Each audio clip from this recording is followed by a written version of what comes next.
तो कैसे हैं आप लोग। तो आज हम पढ़ेंगे क्लास 10th का चौथा चैप्टर जिसका नाम है कार्बन। ठीक है, साइंस है, विज्ञान है, चौथा चैप्टर है जिसका नाम है कार्बन।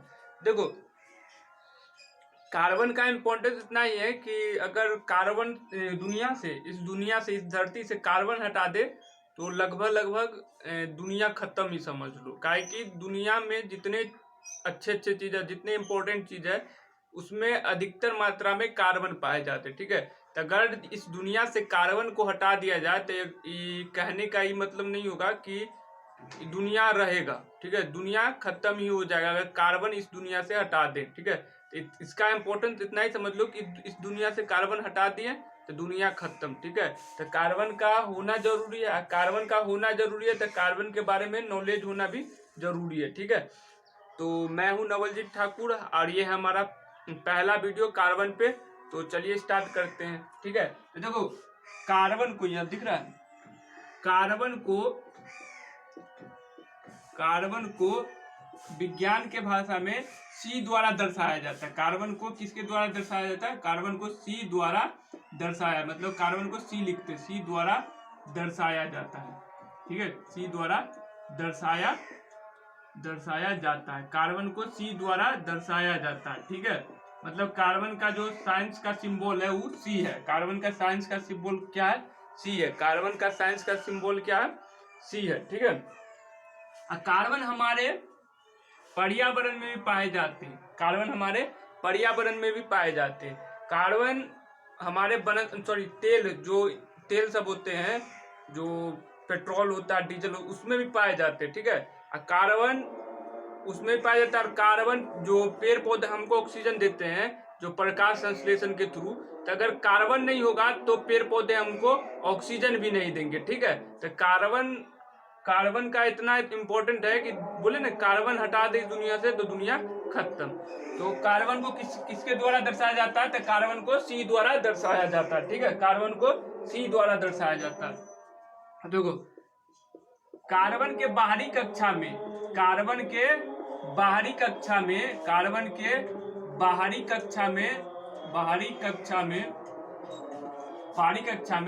4 इलेक्ट्रॉन पाए जाते हैं। कितना इलेक्ट्रॉन पाए जाते हैं? 4 इलेक्ट्रॉन पाए जाते हैं। ठीक है, 4 इलेक्ट्रॉन पाए जाते हैं। कार्बन के बाहरी कक्षा में कितना इलेक्ट्रॉन पाया जाता है? 4 इलेक्ट्रॉन पाया जाता है। ठीक है, कार्बन के बाहरी कक्षा में 4 इलेक्ट्रॉन पाया जाता है। ठीक है, अब देखो, कार्बन के बाहरी कक्षा में 4 इलेक्ट्रॉन पाया जाता है। 9th में अगर कोई साइंस पढ़ा है तो उसको ये पता होगा कि किसी भी कक्षा में इलेक्ट्रॉन किसके हिसाब से रखा जाता था? 2n² के हिसाब से। ठीक है, अगर एक रहेगा तो इसको कितना बनाना चाहेगा? 2। अगर 2, 3, 4, 5, 6, 7 ये सब रहेगा तो कितना बनाना चाहेगा? 8। 8 से ज्यादा रहा 9, 10, ये सब कितना बनाना चाहेगा? 18।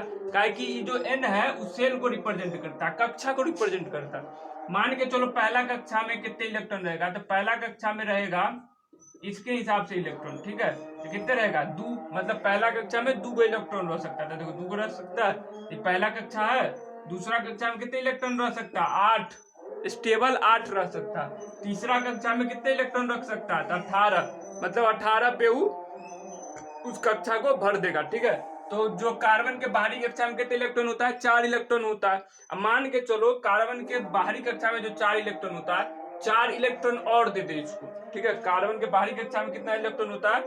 4 इलेक्ट्रॉन। अगर मान के जो 4 इलेक्ट्रॉन और दे देते, क्या हो जाएगा? C4-। कार्बन जो स्टेबल होता है हमको C लिखते हैं, इसके बाहरी कक्षा में 4 इलेक्ट्रॉन होता है। ठीक है, और कार्बन के बाहरी कक्षा में जो 4 इलेक्ट्रॉन होगा, इसको 4 इलेक्ट्रॉन और दे दे तो क्या हो जाएगा? C- लिखते हैं। चलो सॉरी, इसको काहे लिखे? ठीक है, कार्बन के होता है। ठीक है, अब एक बात और है कि इस चैप्टर को पढ़ने के लिए इलेक्ट्रॉनिक बिंदु संरचना की जरूरत पड़ती है। ठीक है, क्या जरूरत पड़ता है? इलेक्ट्रॉनिक बिंदु संरचना। इलेक्ट्रॉनिक ये वाला टॉपिक है भाई, इलेक्ट्रॉनिक बिंदु संरचना। ठीक है, इलेक्ट्रॉनिक बिंदु संरचना की जरूरत पड़ेगा। ठीक है, काहे कि कभी कभी एग्जाम में पूछ देता है इलेक्ट्रॉनिक बिंदु संरचना क्या है, कार्बन डाइऑक्साइड का इलेक्ट्रॉनिक बिंदु संरचना पर बताइए। तो देखो अभी तक चौथा चैप्टर, तो 3 चैप्टर में हम केमिस्ट्री में जो तत्वों को जो लिखा जाता है, एलिमेंट तत्व, एलिमेंट इंग्लिश में बोलते हैं, हिंदी में तत्व बोलते हैं। तो एलिमेंट को कैसे रिप्रेजेंट किया जाता है तो उस सब थोड़ा बहुत पढ़ चुके होगे, ठीक है। उसके बाहरी कक्षा में कितना कितना इलेक्ट्रॉन होता है उसके बारे में भी तुम लोग जान चुके होगे, ठीक है। और नहीं जानते हो तो देखो बता देते हैं। बता दिए कि कार्बन के बाहरी कक्षा में कितने इलेक्ट्रॉन रहता है, 4 इलेक्ट्रॉन रहता है, ठीक है। और एक और होगा ऑक्सीजन, ऑक्सीजन के बाहरी कक्षा में 6 इलेक्ट्रॉन, सल्फर के बाहरी कक्षा में 6 इलेक्ट्रॉन, और हाइड्रोजन के बाहरी कक्षा में 1 इलेक्ट्रॉन, और कुछ हुआ है, कार्बन, ऑक्सीजन, सल्फर, हाइड्रोजन, और चलो देख लेंगे जो नाइट्रोजन के बाहरी कक्षा में 5 इलेक्ट्रॉन, ठीक है। तो ये सब याद रखना होगा, ठीक है, ये सब याद रखना होगा। तो एनसीईआरटी का क्वेश्चन ले लेते हैं, इलेक्ट्रॉनिक बिंदु संरचना। इलेक्ट्रॉनिक बिंदु संरचना में अगर होगा तो लेंगे, नहीं होगा तो अपने से हाँ है क्वेश्चन, पेज नंबर 68 और क्वेश्चन नंबर पहला क्वेश्चन है CO2 सूत्र वाले कार्बन डाइऑक्साइड, कार्बन को अलग लिखा, डाइऑक्साइड को अलग लिखा, इंग्लिश में हिंदी भी। कार्बन डाइऑक्साइड की इलेक्ट्रॉनिक बिंदु संरचना लिखे, इलेक्ट्रॉनिक बिंदु संरचना लिखे, ठीक है। बिंदु संरचना क्या होगी, संरचना क्या होगी, क्वेश्चन है क्या होगी, ठीक है। देखो क्या लिखा है, कार्बन डाइऑक्साइड सूत्र वाले कार्बन डाइऑक्साइड की CO2 सूत्र वाले कार्बन डाइऑक्साइड की इलेक्ट्रॉनिक बिंदु संरचना लिखे, ठीक है। तो कार्बन डाइऑक्साइड का इलेक्ट्रॉनिक बिंदु संरचना लिखना, ठीक है। इलेक्ट्रॉनिक बिंदु संरचना होता क्या है, तो इलेक्ट्रॉन के आदान प्रदान से हमको कक्षा को भरना होना होता है, ठीक है। मतलब इलेक्ट्रॉन को लेंगे या देंगे, मतलब लेंगे भी और देंगे भी, जितना लेंगे उतना देंगे। तो उससे क्या होना चाहिए कि कक्षा भर जाना चाहिए। कक्षा किसके हिसाब से भरता है तो पता है 2n² के हिसाब से, किसके हिसाब से 2n² के। अगर 1 रहेगा तो कितना पुराना चाहेगा, 4 पुराना चाहेगा। अगर 1 से ज्यादा रहेगा, 3 4 रहेगा तो कितने पुराना चाहेगा, 8 से ज्यादा रहेगा तो कितने पुराना चाहेगा, 18। तो इसी हिसाब से कक्षा को भरेंगे। तो देखो हमको क्या बनना है, कार्बन डाइऑक्साइड। तो देखो ई वाला जो होता है वो एटोमिसिटी कहलाता है, ठीक है। तो वो कैसे समझते हैं, एटोमिसिटी समझना छोड़ दो, अभी आगे चल के समझेंगे। तो इसका मतलब है कि इस वाले जो कंपाउंड है, यौगिक है, CO2 जो यौगिक है, उसमें 2 ऑक्सीजन है, 1 कार्बन है। कितना ऑक्सीजन है, 2 ऑक्सीजन है और 1 कार्बन है। तो 2 ऑक्सीजन है तो 2 ऑक्सीजन को लिख लो पहले, ठीक है। और कै कार्बन है, 1 कार्बन है तो 1 कार्बन, ठीक है, 1 कार्बन को लिख लिए, ठीक है। अभी तुम लोग को भी पता चल रहा है कि कार्बन को बीच में काहे लिखे, थोड़ा पढ़ते पढ़ते समझ में आ जाता, ठीक है। तो इलेक्ट्रॉनिक बिंदु संरचना बनाना है तो इलेक्ट्रॉन की जरूरत पड़ेगी। तो देखो कार्बन के बाहरी कक्षा में कितने इलेक्ट्रॉन होता है, 4 इलेक्ट्रॉन। तो मान के चलो एक बाहरी कक्षा में 4 इलेक्ट्रॉन है, ठीक है। कार्बन को 4 इलेक्ट्रॉन बाहरी कक्षा में, तो कार्बन कितना और इलेक्ट्रॉन लेना चाहेगा, तो कार्बन भी 4 लेना चाहेगा। तो 2 इधर लिख दिए, 2 इधर लिख दिए, ठीक है। ऑक्सीजन के बाहरी कक्षा में 6 इलेक्ट्रॉन, तो 6 इलेक्ट्रॉन। तो देखो 2, इसको डॉट से रिप्रेजेंट कर दिए हैं, चलो डॉट मोटका वाला कर देते हैं, ठीक है। इसको क्रॉस से, ठीक है, बड़का बड़का क्रॉस लिख देते। तो देखो 2 2 4 2 6 एक हो गया, एक देखो 2 2 4 2 6, ठीक है। अब देखो ऑक्सीजन के बाहरी कक्षा में कितने इलेक्ट्रॉन है, 6 है। ऑक्सीजन कितना पुराना चाहेगा, तो 8। तो देखो 2 2 4 2 6 और 2 8, ये 8 पुरा लिया ऑक्सीजन, 8 पुरा लिया, तो 8 पुरा लिया ऑक्सीजन। अब देखो ई कार्बन के बाहरी कक्षा में कितने है, 2 2 4, ई कितने पुराना चाहेगा, 8। तो देखो 2 इससे लिया तो 2 इसको देवो करेगा, तो 2 2 4 2 6, तो 2 इससे ले लेगा तो 8 हो जाएगा। अब ई कार्बन 2 इससे लिया तो 2 इसको भी देगा ना, तो 2 को दे दिया, ठीक है। तो देखो ई ऑक्सीजन इस कार्बन को 2 को दिया, 2 को लिया, ई ऑक्सीजन ई कार्बन को दूगो दिया, ई कार्बन से दूगो लिया ऑक्सीजन, मतलब ऑक्सीजन और कार्बन के बीच में इलेक्ट्रॉन का आदान प्रदान होला। इलेक्ट्रॉन का आदान प्रदान होना ही इलेक्ट्रॉनिक बिंदु संरचना कहलाता है। तो देखो इलेक्ट्रॉनिक बिंदु संरचना, क्वेश्चन नंबर ये था, क्वेश्चन नंबर पहला, पेज नंबर 68। ठीक है, तो इस क्वेश्चन के आधार पर हम इलेक्ट्रॉनिक बिंदु संरचना को परिभाषित कर सकते हैं। जैसे एग्जाम में क्वेश्चन आता है कि इलेक्ट्रॉनिक बिंदु संरचना को परिभाषित करें, तो मान के चलो हमको तो बनाने आ गया कि इलेक्ट्रॉनिक बिंदु संरचना कैसे बनता है, इलेक्ट्रॉन के आदान प्रदान से। कितने इलेक्ट्रॉन के आदान प्रदान से, तो कक्षा भरने के जितना उसको जरूरत होगा उतना आदान प्रदान करेगा। ठीक है, तो अगर इसको नोट करना है तो नोट करो। उसके बाद इलेक्ट्रॉनिक बिंदु संरचना के ऊपर, मतलब इलेक्ट्रॉनिक बिंदु संरचना को परिभाषित करेंगे। ठीक है, तो नोट कर लो वीडियो रोक के। देखो क्वेश्चन है, रुक जाओ कैमरा, क्वेश्चन है इलेक्ट्रॉनिक बिंदु संरचना। क्या है क्वेश्चन? इलेक्ट्रॉनिक बिंदु संरचना को परिभाषित करें। क्या करें? परिभाषित करें। परिभाषित मतलब उसका डेफिनेशन लिखना है। ठीक है, तो देखो इलेक्ट्रॉनिक बिंदु संरचना को परिभाषित कैसे करते हैं इसको समझते हैं। जैसे देखो इसका मान के चलो इसको प्रश्न मान लेते हैं, क्वेश्चन मान लेते हैं। ठीक है, इसका उत्तर जो होगा दो या दो से अधिक तत्वों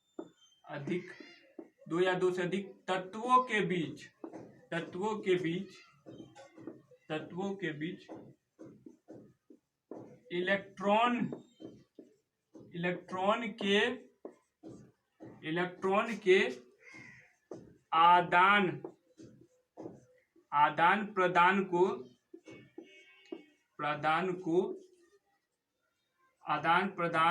को या दो से अधिक तत्वों के बीच इलेक्ट्रॉन के आदान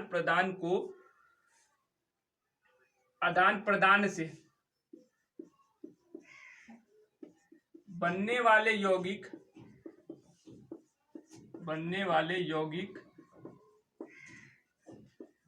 यौगिक को इलेक्ट्रॉनिक बिंदु संरचना कहते हैं।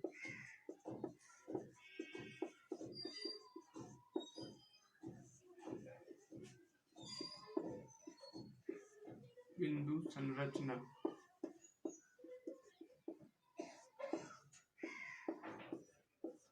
ठीक है, इलेक्ट्रॉनिक बिंदु संरचना किसे कहते हैं? दो या दो से अधिक तत्वों के बीच इलेक्ट्रॉन के आदान प्रदान से बनने वाले यौगिक को इलेक्ट्रॉनिक बिंदु संरचना कहते हैं। यौगिक मतलब होता है कंपाउंड। ठीक है, जैसे अभी कार्बन डाइऑक्साइड का बनाए थे ना, तो उसको इलेक्ट्रॉनिक बिंदु संरचना कहेंगे उस यौगिक का। ठीक है, कार्बन डाइऑक्साइड का इलेक्ट्रॉनिक बिंदु संरचना। जैसे अभी एग्जाम्पल में लिख लेते हैं, जैसे में वाटर का देख लेते हैं। ठीक है, H2O का। ठीक है, H2O का कर दी, पहले हाइड्रोजन के देख लेते हैं। ठीक है, H2 हाइड्रोजन का सूत्र क्या होता है? H2। इसको बोलते हैं द्विपरमाणुक हाइड्रोजन। ठीक है, H2 को क्या बोलते हैं? द्विपरमाणुक हाइड्रोजन। ठीक है, क्या बोलते हैं? द्विपरमाणुक हाइड्रोजन। ठीक है, H2 को। हाइड्रोजन के बाहरी कक्षा में कितने इलेक्ट्रॉन होता है? एक इलेक्ट्रॉन होता है। यहाँ पर क्या गो हाइड्रोजन है? तो 2 गो हाइड्रोजन है। ठीक है, तो ई हाइड्रोजन के बाहरी कक्षा में एक इलेक्ट्रॉन, ई हाइड्रोजन के बाहरी कक्षा में एक इलेक्ट्रॉन, ई वाला डॉट वाला एक कर, क्रॉस वाला एक कर। समझने के लिए बना दिया, ऐसा होता है नहीं होता है अलग बात है, लेकिन समझने के लिए बता दिया। ठीक है, तो हाइड्रोजन कितना पुराना चाहेगा? तो पहला कक्षा में 2 गो रहता है, तो इसके पास एक है, तो कितने पुराना चाहेगा? 2 गो, तो 2 गो पुरा लिया। तो ई इससे एगो लिया तो एगो इहो तो देगा। तो हाइड्रोजन का जो क्या है? इलेक्ट्रॉनिक बिंदु संरचना। क्या है? इलेक्ट्रॉनिक बिंदु संरचना। हाइड्रोजन का क्या है? इलेक्ट्रॉनिक बिंदु संरचना। दूसरा ले लेते हैं ऑक्सीजन का, O2 द्विपरमाणुक ऑक्सीजन। ठीक है, तो इसको क्या बोलते हैं? द्विपरमाणुक ऑक्सीजन, मतलब 2 गो परमाणु से बना हुआ अणु है। ठीक है, परमाणु अणु 9th में खत्म, छोड़ दियो तो चल गया दिमाग से। ठीक है, तो देखो ऑक्सीजन 2 गो है। ठीक है, 2 गो ऑक्सीजन है, तो मान के चलो ये ऑक्सीजन के बाहरी कक्षा में कितने इलेक्ट्रॉन रहता है? 6 गो, तो 2 2 4 2 6। ठीक है, इसके बाहरी कक्षा में भी 6 गो रहेगा। तो देखो इसको डॉट से बना दिए। ठीक है, समझने के लिए। ठीक है, तो कितने ऑक्सीजन कितने पुराना चाहेगा? मान के चलो पहला कक्षा में तो 2 रहेगा, दूसरा कक्षा में मान n की जगह पर 2 रख देंगे, n बराबर 2। और 2n² के हिसाब से इलेक्ट्रॉन रखता है। तो 2 इंटू 2 का स्क्वायर, तो 2 इंटू 2 का स्क्वायर 4, 4 दूना 8, कितने इलेक्ट्रॉन रखेगा? 8 इलेक्ट्रॉन रखेगा। एक पास कितने है? 6, तो 2 गो लेगा 2 गो देगा। तो देखो ये 2 गो ले लिया, ये 2 गो दे दिया, दुनू को 8 8 हो गया। देखो 2 2 4 2 6 2 8, 2 2 4 2 6 2 8, ठीक है। अब मैथ वाला ना दिमाग लगा देना कि दोनों में कॉमन है, ठीक है।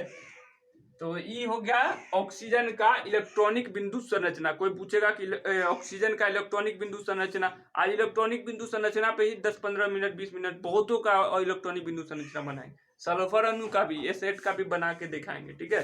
तो आज इलेक्ट्रॉनिक बिंदु संरचना खत्म करेंगे। तो इलेक्ट्रॉन के आदान प्रदान से बनने वाले यौगिक को क्या बोलते हैं? इलेक्ट्रॉनिक बिंदु संरचना, ठीक है। इसको रिप्रेजेंट ऐसे किया जाता है। जैसे तीसरा नाइट्रोजन ले लेते हैं। नाइट्रोजन को क्या लिखते हैं? N2, ठीक है। और नाइट्रोजन के बाहरी कक्षा में कितने इलेक्ट्रॉन रहता है? तो नाइट्रोजन के बाहरी कक्षा में 5। तो कै गो नाइट्रोजन है? 2 गो नाइट्रोजन, ठीक है। तो एक कर देखो 1 2 3 4 5 हो गया। अब एक कर देखो 1 2 3 4 5। नाइट्रोजन के बाहरी कक्षा में 5 है, दूसरा कक्षा में कितने पुराना चाहेगा? 8। 8 पूरा आएगा तो 5 है, तो 3 लेगा 3 देगा, तो 5 3 8, 5 3 8, ठीक है। इसको रिवीजन करने पे ही क्वेश्चन सॉल्व होंगे, ठीक है। रिवीजन करने पे ही सॉल्व होंगे। तो देखो रिवीजन मतलब घर पे पढ़ो खुद से। हम एक बार बता दिए, उसको बार बार तुम खुद से करते रहो कि कैसे हुआ कैसे नहीं हुआ। अदर बुक से क्वेश्चन लेके करो, हम बाद में क्वेश्चन भी देंगे उसी हिसाब से, ठीक है। तो नाइट्रोजन का क्या होगा? N2 का, तो ये होगा नाइट्रोजन का, ठीक है। अब जैसे नीचे दिख रहा है ना, यहाँ पर देते हैं वाटर का, ठीक है। क्या देते हैं? वाटर का। H2O मतलब H2O है, तो इसमें हाइड्रोजन का एगो होगा? 2 गो। हाइड्रोजन का एगो? 2 गो। ऑक्सीजन का एगो? एगो। ऑक्सीजन का एगो है? एगो। ऑक्सीजन एगो है, तो ऑक्सीजन के बाहरी कक्षा में कितने इलेक्ट्रॉन रहता है? 6। तो कितने पुराना चाहेगा? 8। हाइड्रोजन के बाहरी कक्षा में कितने रहता है? 1। तो कितने पुराना पाएगा? 2। तो देखो 2 गो हाइड्रोजन है, एगो ऑक्सीजन है, तो दोनों तरफ हाइड्रोजन लिख दो, बीच में ऑक्सीजन डाल दो, ठीक है। इसका स्ट्रक्चर कुछ अलग होता है, एंगल वाला होता है, लेकिन हम सीधा सीधा मतलब ये क्वेश्चन बोलता है कि हाइड्रोजन का स्ट्रक्चर बनाइए इलेक्ट्रॉनिक बिंदु संरचना। तो बच्चों को तो ऐसे सिखा देते हैं, ठीक है, कि सीख लो ऐसे होता है। इन कभी कभी क्वेश्चन पूछ देता है तो फंस जाते हैं। एक बार हमसे क्वेश्चन पूछा गया था बीएससी में कि वाटर का क्या बोलते हैं स्ट्रक्चर बनाओ, ठीक है।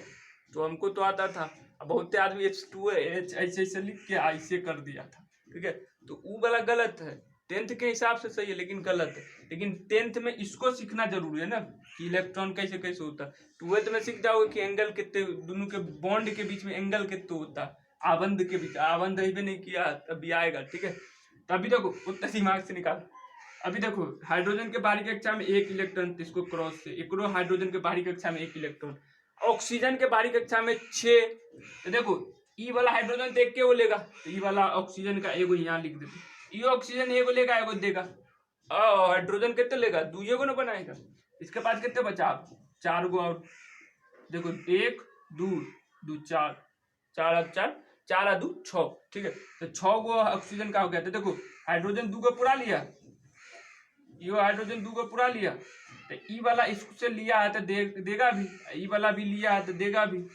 जो लेगा वो देगा, ठीक है, जो लेगा वो देगा, ठीक है। दे दिया क्या देगा? इलेक्ट्रॉन देगा, ठीक है, इलेक्ट्रॉन देगा। तो वाटर का क्या होता है? ये वाला होता है वाटर का, ठीक है। तो ये क्या? इलेक्ट्रॉनिक बिंदु संरचना किसका? वाटर का, ठीक है। वाटर का इलेक्ट्रॉनिक बिंदु संरचना क्या होता है? ये वाला होता है, ठीक है। और वाटर का हो गया अब, ठीक है। अच्छा इसमें कोई क्वेश्चन है? वाटर का हो गया, वाटर का हो गया। अब क्या किसका ले?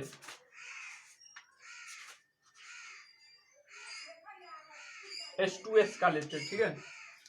5वां H2S का, ठीक है, हो जाएगा। और भी आगे पढ़ना है इलेक्ट्रॉनिक बिंदु संरचना H2S का। S के बाहरी कक्षा में कितने? 6 इलेक्ट्रॉन। देखो 2 गो रहेगा एगो एलिमेंट, मतलब एक जैसा 2 गो एलिमेंट, एक जैसा एगो एलिमेंट। तब 2 गो वाले को दोनों साइड में लिख देना और एगो वाले को बीच में लिख देना, ठीक है।